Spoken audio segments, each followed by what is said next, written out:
दान दे दिया, और उससे क्या होता है कि हमारा आध्यात्मिक तरक्की होने लगती है। लेकिन उसके बाद हमें अपना अहंकार नहीं पालना चाहिए। उससे क्या होता है कि हम छोटी छोटी बातें करते हैं, हमें अहंकार आ जाता है, और अहंकार से क्या होता है कि जो हम करते हैं वो भी हमारा सब कुछ खत्म हो जाता है। इस अहंकार के ऊपर मैं एक बात कहना चाहूंगा कि एक मूर्तिकार था, वो चित्र बनाता था, तो वो बार बार अपनी चित्र पे बहुत अहंकार था, उसे घमंड था, तो वो जहां भी जाता था उसकी मूर्ति सभी अच्छी बताते थे।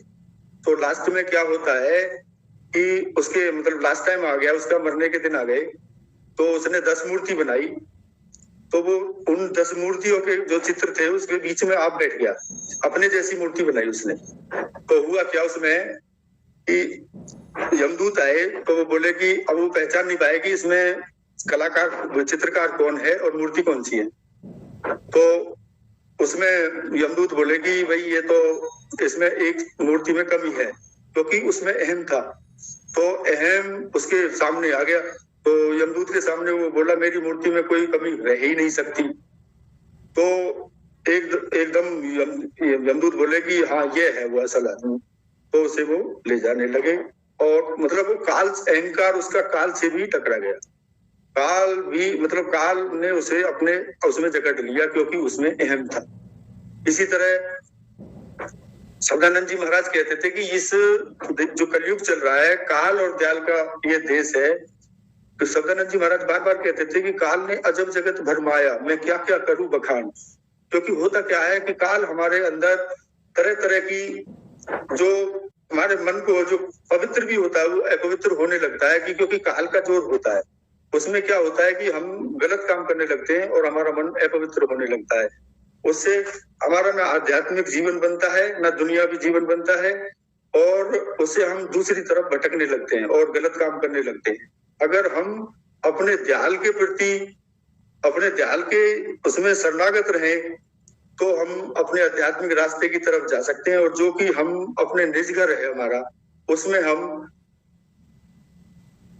पहुंच सकते हैं।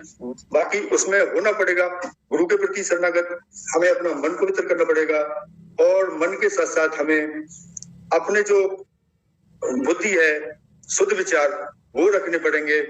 उसके साथ होता है कि कर्म इतना ऐसा करना पड़ेगा जिससे कि हम अपने सही रास्ते पर चलते रहें।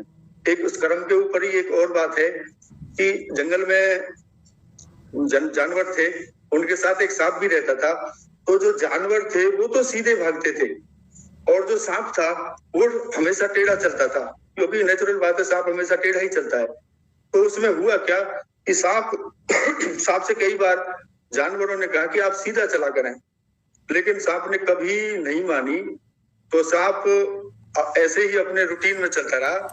तो एक दिन क्या हुआ, जंगल में आग लग जाती है, और वो तो सीधे भागते थे सारे जानवर, तो वो तो अपना भाग बचने के लिए, और सांप टेढ़ा चलता था तो वो धीरे चलता था, वो जाके उसमें जल गया। तो लास्ट में क्या होता है कि वो बिल्कुल सीधा, मतलब उसकी कंकाल पड़ा था, वो बिल्कुल सीधा पड़ा था।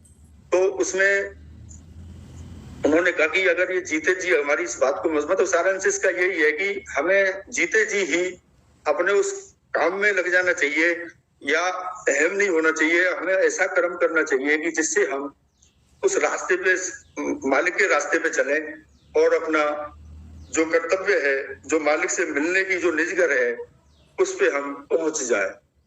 तो मेरा तो यही है कि भगवान के प्रति, गुरु के प्रति आप लगन, निष्ठा और उनकी बातों का अमल। अभी महाराज जी ने शिव मंदिर का इनॉग्रेशन किया है, ग्रांड इनॉग्रेशन था, शिवरात्रि उसके बाद गई महाराज जी जाने के बाद, तो उसमें काफी संख्या में लोग आए और लाइन से भीड़ लग रही थी। तो बहुत खुशी हुई कि महाराज जी ने जो कदम उठाया वो बहुत अच्छा रहा, और बहुत ही बढ़िया रहा। लोगों को फायदा होगा उससे, और उससे लोगों का उद्धार होगा, और उनका अपना दीन और दुनिया वो बनेगी। राधा स्वामी। और आपको लंबा खींचना सीखना पड़ेगा। और जी महाराज जी, नेक्स्ट टाइम 15 मिनट कम से कम बोलना है। और 10 तो हो गए महाराज जी। 10 हो गए? हाँ जी, हाँ जी। नहीं 7 महाराज जी जैसे आपने मुझे मुझे टीम जल्दी तैयार करनी है ना। तो अच्छा, प्रकाश जी हैं उधर? प्रकाश जी अपने शब्दानंद जी महाराज जी बता। हाँ, तो मैंने प्रकाश जी से कहा था कि चूंकि मुबारकपुर अभी हमारा जो शब्दानंद जी महाराज ने कहा था कि एक मुबारकपुर हमारा धाम होगा, संत मत के 4 धाम। और मैं जब पहली बार गया वहां पर जो मेरा अनुभव हुआ, तो हमारा ये प्रोग्राम था कि हम वहां पर आरती करके और फिर भोजन वगैरह करके जाके बलिया रुकेंगे रात को, क्योंकि वहां पे रहने का कोई इंतजाम नहीं था मुबारकपुर में। लेकिन जैसे ही मैं बैठा वहां पर शब्दानंद जी महाराज की वो समाधि पर, तो मैंने उन सब से कहा कि अभी जो है हमारा ये बलिया का प्रोग्राम कैंसिल होगा और सारी रात जो है मैं उसी समाधि पे बैठूंगा। और फिर पूजा की, दयाला जी थे, ज्योति, सब बोलने लगे कि यहाँ तो कोई पानी का अरेंजमेंट नहीं है, बिजली का अरेंजमेंट नहीं है, सोने का अरेंजमेंट नहीं है। मैंने कहा चाहे कुछ भी हो जाए, मैं सारी रात यहाँ से हिलने वाला नहीं हूँ, चाहे पानी नहीं हो, बिजली नहीं हो, कोई भी असुविधा हो। और फिर ऐसा हम सारी रात बैठे उधर और सारी रात सत्संग, ध्यान, शब्द पढ़े गए, बड़ा मजा आया। तो ये जो वाइब्रेशन है, जो 4 धाम, शब्दानंद जी महाराज ने यूं ही नहीं कहा कि वाइब्रेशन ये 4 धाम है। गोपीगंज में दाता दयाल का, होशियारपुर में परम दयाल जी महाराज का, फिर जो हमारा दुर्पद धाम है दुर्गापुर और मुबारकपुर, ये बहुत ही शक्तिशाली वाइब्रेशंस की जगह है। तो अभी जब पूजा आई थी और उनका बेटा मानव आए थे, तो मैंने उनसे कहा कि अभी बहुत ही अर्जेंटली आप शब्दानंद जी महाराज की एक आइडल, क्या एक मूर्ति बना के उसको पूजा के स्कूल में हमने स्थापित करना है। और जितना जल्द, जैसे ही वो मूर्ति तैयार होगी, मैं बलिया का ट्रिप बनाऊंगा और मुबारकपुर में हम जाएंगे। तो मैं चाहता था कि प्रकाश एक छोटा सा बैकग्राउंड दें कि प्रकाश जो थे शब्दानंद जी महाराज के साथ शुरू से, पहले दिन से जब मैं गया तो महाराज जी की कुटिया में ये साथ में रहते थे शब्दानंद जी महाराज के। जब मानव दयाल जी महाराज के साथ शब्दानंद जी महाराज नए जुड़े थे, तो मैं चाहता हूं कि प्रकाश एक छोटा सा बैकग्राउंड दे, कैसे उनकी जर्नी रही मानव दयाल जी महाराज और शब्दानंद जी महाराज के साथ। तो प्रकाश जी आप बोलिए। जी दाता। प्रकाश जी अभी मुबारकपुर संभाल रहे हैं, मुबारकपुर के वहीं पे रहते हैं वो अपनी पत्नी के साथ।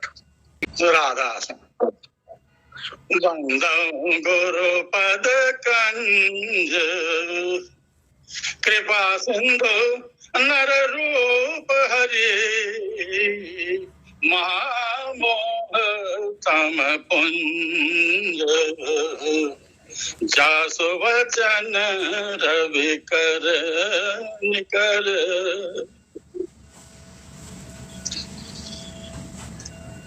दाता के आशीर्वाद से, दाता के आदेश से एक शब्द निकालता हूँ, फिर अपनी आप बेटी और महाराज जी के साथ का जो अनुभव है वो बताने का प्रयास करूंगा।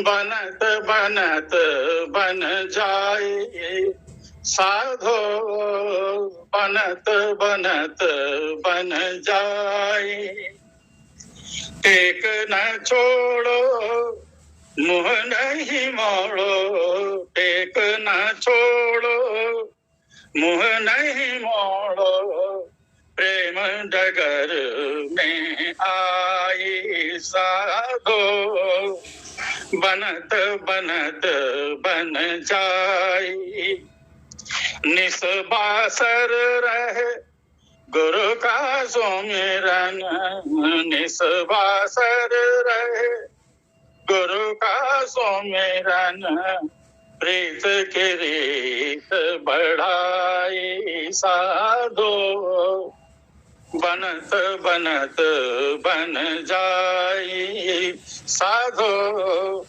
बनत बनत बन जाई सेवा भजन में ज्ञान ध्यान में सेवा भजन में ज्ञान ध्यान में गुरु के चरण लवलाई साधो बनत बनत बन जाई प्यासा पपिया पन नहीं छोड़े प्यासा पपिया पन नहीं छोड़े पी पी रटन लगाई साधो बनत बनत बन जाए साधो स्वाति बूंद शिव मन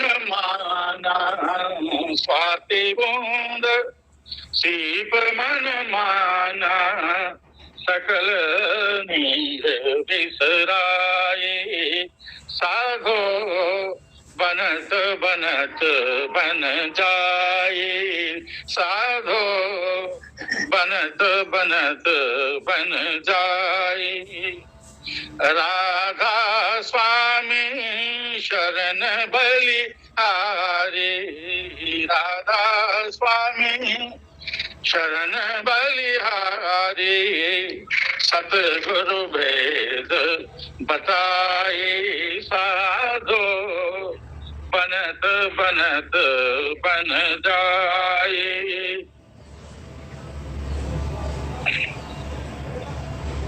अब ये शब्द तो सब कुछ खुद ही कह रहा है, इसके बारे में क्या बोलूं मैं। दाता हमेशा बताते हैं कि लगे रहो लगे रहो लगे रहो, कुछ नहीं बनता है कुछ नहीं दिखता है, फिर भी लगे रहो लगे लगे मुझे।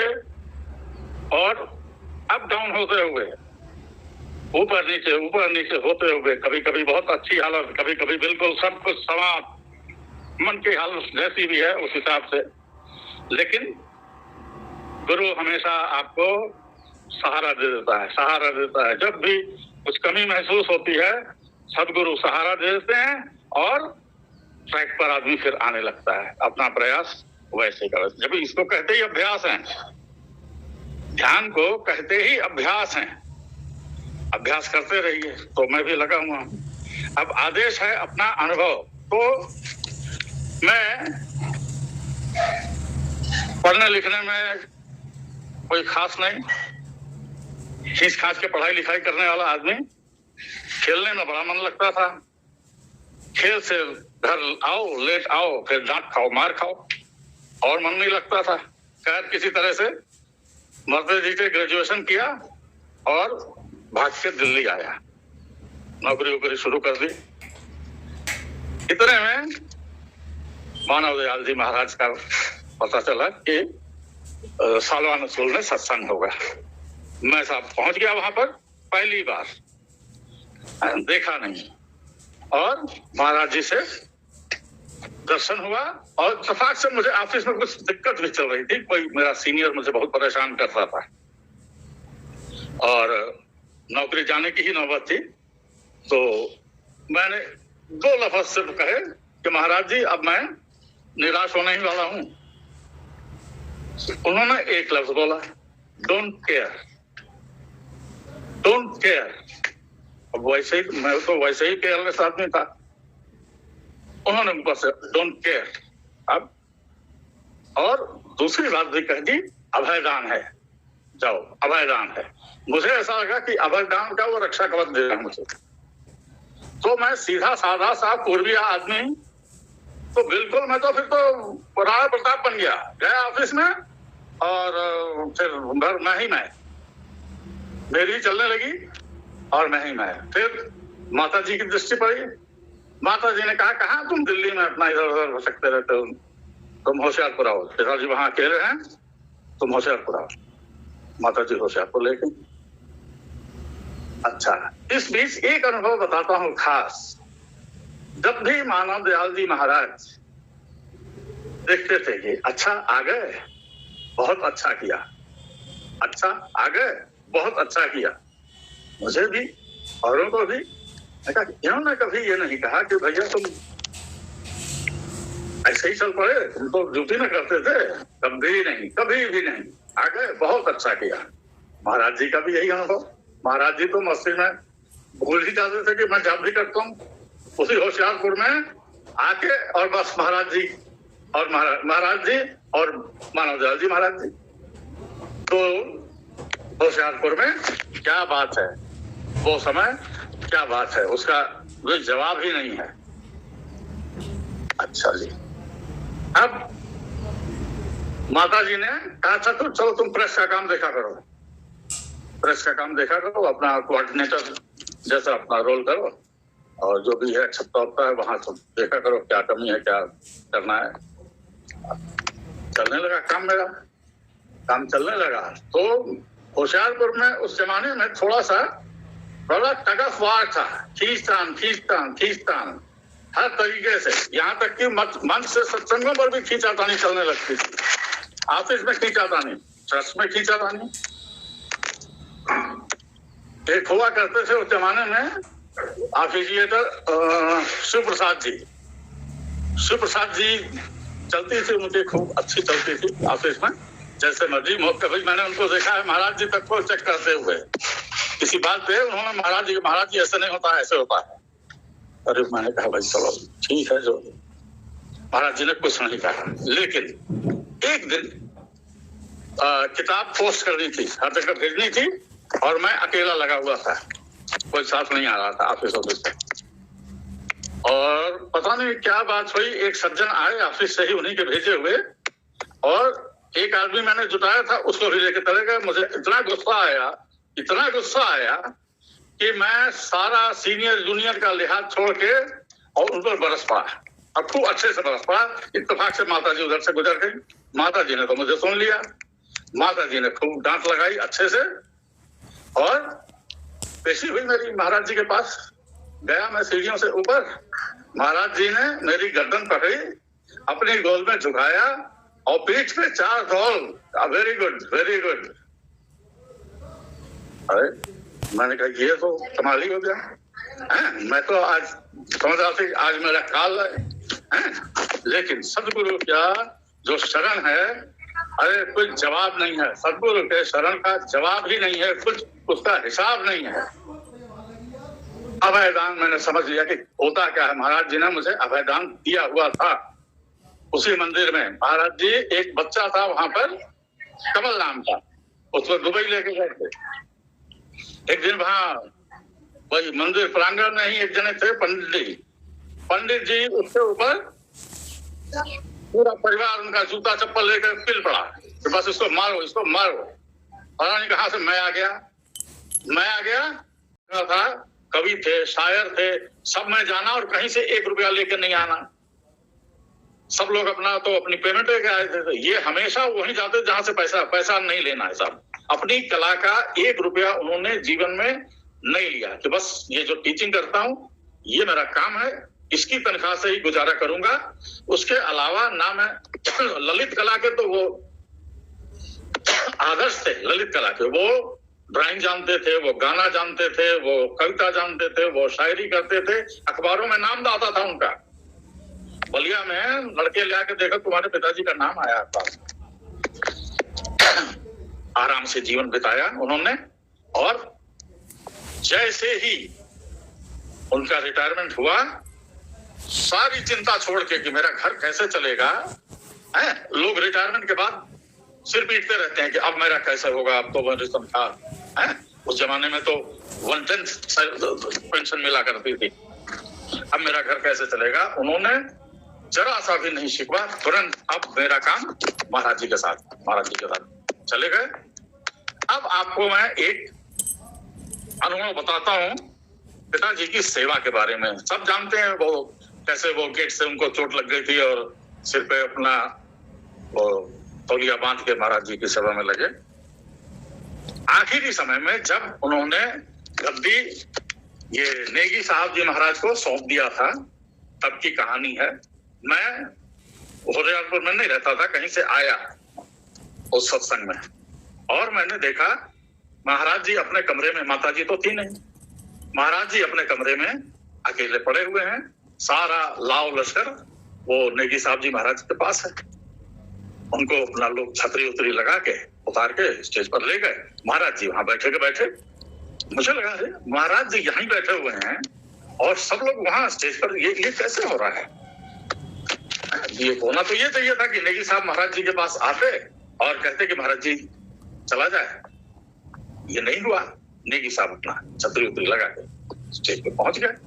मैंने पिताजी को बोला, बाबूजी ये मुझे तो अच्छा नहीं लगा। पिताजी कुछ रिएक्शन नहीं करते थे। मेरी तो गंदी आदत है, मैं रिएक्ट कर देता हूँ। पिताजी कभी रिएक्ट नहीं करते थे, कभी कभार रेयर करते थे, और जब करते थे तो उसके बाद वो फाइनल होता था। पिताजी को मैंने जब भी कभी रिएक्ट करते देखा, उसके बाद सब क्लोज, उसके बाद चैप्टर क्लोज, कोई दूसरी बात नहीं। महाराज जी के सामने मैंने बोलते देखा है ऐसे ऐसे। कुछ लोग अपना वही पिता महाराज जी के हुक्मदौली जैसा करते थे, लास्ट में बोलते थे। मैंने कहा पिताजी ये महाराज जी को हम लोग अपने घर ले चलें क्या? यहाँ तो अब इनका ठीक से हो नहीं रहा है काम। पिताजी का वो जवाब, जिस मेरे पिता को दुनिया भक्ति का और सेवा का प्रतिमूर्ति कहती है और उसका कोई सानी नहीं मानती है, वो मुझसे कह रहे हैं कि बेटा गुरु की सेवा महाकठिन काम है, अच्छे अच्छे फेल हो जाते हैं। अब मैं चुप, लेकिन मेरे मन में बात आ चुकी थी। वहां ऐसी हालत आई कि महाराज जी फरीदाबाद आ गए। महाराज जी बहुत ही ज्यादा वहां त्रस्त रहे, बहुत ही त्रस्त रहे वहां के आखिरी समय के व्यवहार से। लेकिन वो कहें किससे, क्या कहें, बस अपना वो पद सब छोड़ हो जाता वहां का, और यहाँ चले आए थे महाराज जी। उसको फरीदाबाद अपने घर आए, महाराज जी वहां पहुंच गए, और फरीदाबाद में फिर वही शानो सोबत शुरू। उनके लिए तुरंत देखिए महाराज जी की दया ऐसी, एक वहां पर प्रकाश जी कुछ आध्यात्मिक अनुभव बताओ आप। अच्छा, आध्यात्मिक, हाँ, ये दुनियावी बातें नहीं करो, आध्यात्मिक अनुभव बताओ। जी दादा। तो अब आध्यात्मिक अनुभव मेरा यहाँ से शुरू होता है खुरपत धाम। एक दिन पिताजी को मैं वहीं पर था, कहा अब मैं 10 दिन की समाधि लूंगा, अपने कुटिया में 10 दिन समाधि लगाऊंगा। एक पर्चा लिखा उन्होंने कि अगर कोई मेरी सेवा में रहना चाहता है तो वो रह सकता है। खैर इत्तेफाक है, कोई नहीं मिला, मुझे मौका मिल गया। मुझे कुटिया में जाने की इजाजत नहीं थी। उस जमाने में सिर्फ नरेंद्र जी को कुटिया में जाने की इजाजत थी। इसी बहाने मुझे कुटिया में जाने की इजाजत मिल गई, और कुटिया में घुसने का अनुभव जैसे दूसरी दुनिया में आदमी आ जाता है वैसे।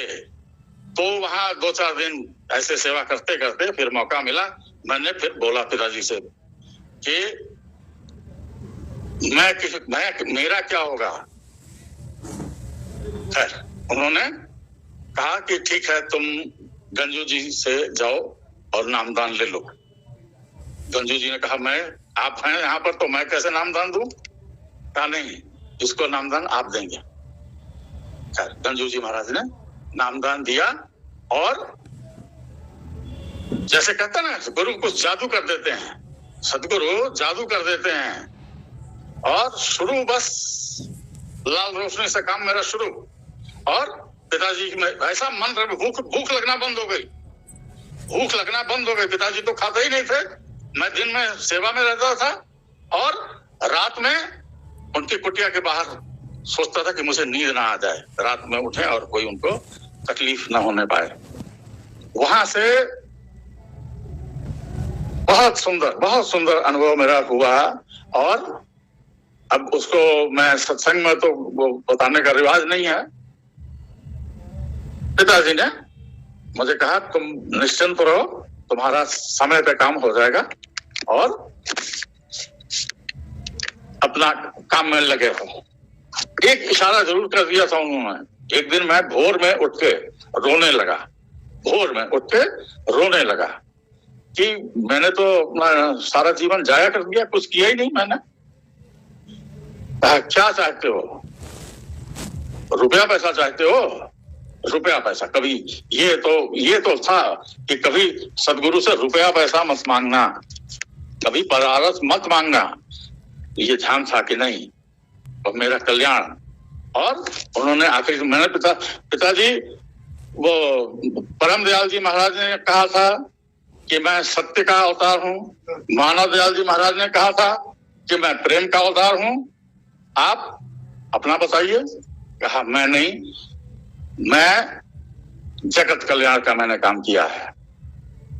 उन्होंने कहा था मैंने जगत कल्याण का काम किया है। और सच में उन्होंने जो कुछ भी लिटरेचर लिखा, जो अपनी सेवाएं दी, वो जगत कल्याण के लिए ही। और महाराज जी के लिए, रवि दयाल जी महाराज जी के लिए, उनके उस समय से मैंने देखा था जब उनको आना, एक दिन तो ऐसा होगा कि मैं कहीं से आ रहा था और फोन आया कि तुम आ रहे हो? हाँ, वो आज रवि जी महाराज आएंगे, आज रवि आएंगे। मैं कहा भाई कोई प्रोग्राम नहीं है, कहीं से कोई खबर नहीं है, इनको कैसे पता चल गया? मैं घर पहुंचा तो देखा महाराज जी आके बैठे हुए हैं वहां पे। ये उनकी हालत थी कि वो सोचते थे और उनको दिखता था। ये उन्होंने खूब अच्छे से अनुभव करा दिया कि उनको दिखता है जैसे अभी महाराज जी की हालत है, जैसे अभी महाराज जी की हालत है उनको दिखता है। एक्सरे से सब देख लेते हैं। सॉरी।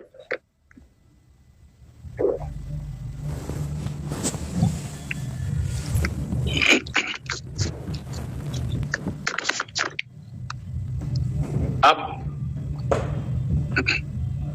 वो आध्यात्मिक जो उन्नति जो कुछ भी थोड़ी बहुत हुई उस समय, बाद में तो रुकावट आ गई। पिताजी के बाद से खिन्नता आ गई, महाराज जी का सान्निध्य मिल नहीं पाता था। और